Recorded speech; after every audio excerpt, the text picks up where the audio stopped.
May mga dumadaan yan. Tapos nakikita nila yung kinakain ko. Sabi niya, uy, bakit yan ang lagi mong ulam? Bakit lagi nga nakadilata ng corned beef? Di ka pa nagsasawa dyan?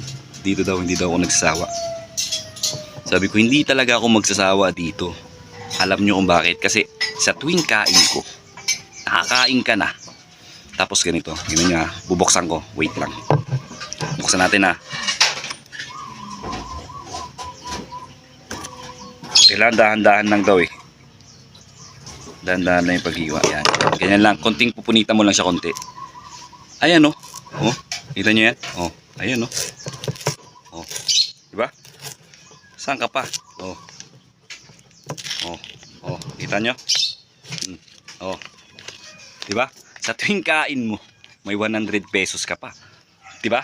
Sulit na sulit. Nakakain ka na. May pera ka pa. Okay. Gago!